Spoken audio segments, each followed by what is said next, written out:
la France n'a jamais conçu ou pensé les Africains comme des hommes ayant des droits et surtout capables de construire des États. Et dans cette pensée, dans cette logique-là, la France a fait beaucoup de choses.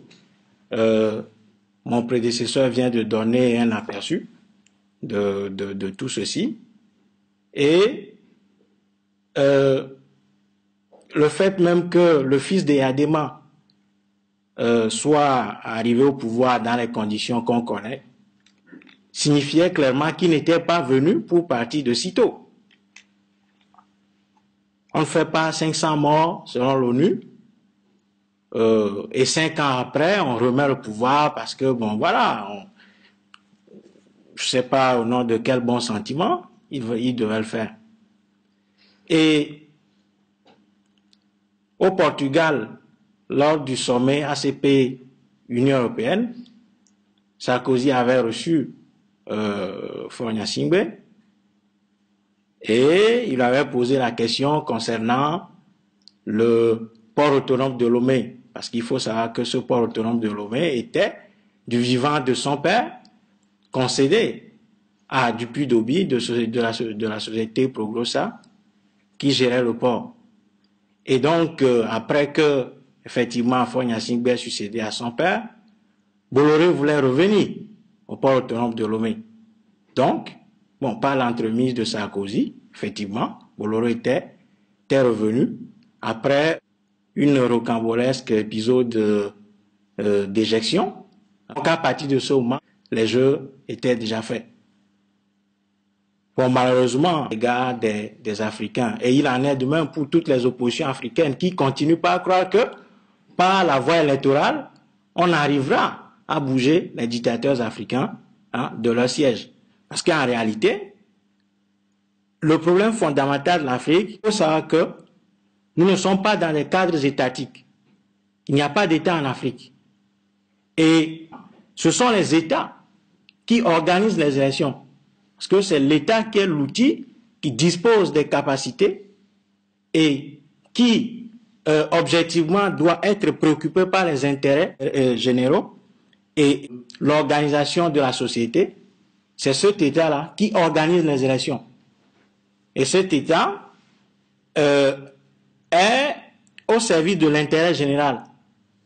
La réalité de l'Afrique, c'est que nous n'avons pas d'État. Et ce qu'on a aujourd'hui, ce sont à la limite des proto-États qui ont été conçus et imposés à partir de la conférence de Berlin en 1885 pour continuer, pour satisfaire et répondre et résoudre les conflits impérialistes entre les puissances qui se querellaient effectivement à cette époque à propos du partage de ce qu'ils appelaient le gâteau africain.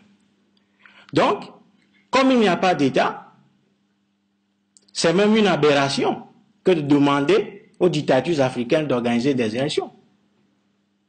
Puisque si ces dictatures et ces tyrannies organisaient des élections, elles ne seraient plus des tyrannies. Elles deviennent automatiquement des démocraties. Or, l'intérêt du jeu tel qu'il se déroule en Afrique, c'est de faire en sorte que les Africains ne puissent jamais décider des orientations, que ce soit politiques ou économiques et sociales, qui leur conviennent effectivement.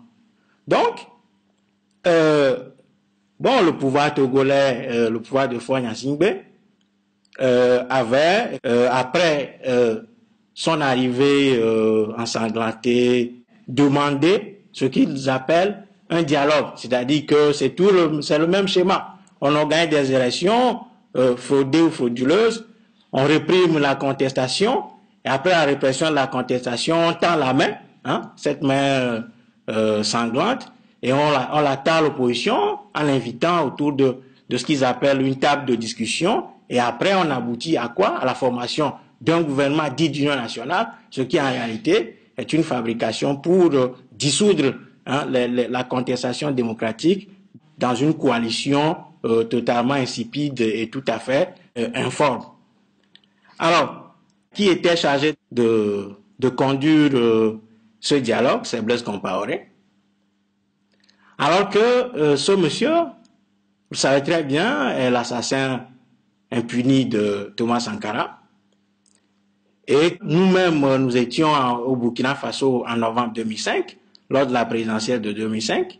Nous avions envoyé une mission d'observation.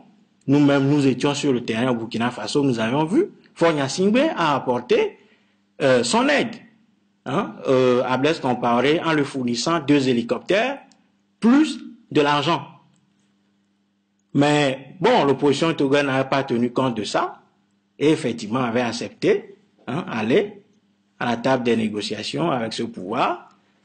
Et qu'est-ce qui s'est passé? Au lieu de s'occuper des réels problèmes du peuple togolais et de discuter de la légitimité de Faure Gnassingbé et de l'impunité dont bénéficient tous les assassins de son régime, bon, qu'est-ce qui s'est passé? On va discuter plutôt de la primature, des postes ministériels, etc., etc., et demander aussi l'organisation d'une certaine élection législative pour corriger, entre guillemets, la présidentielle bâclée et tout à fait dramatique.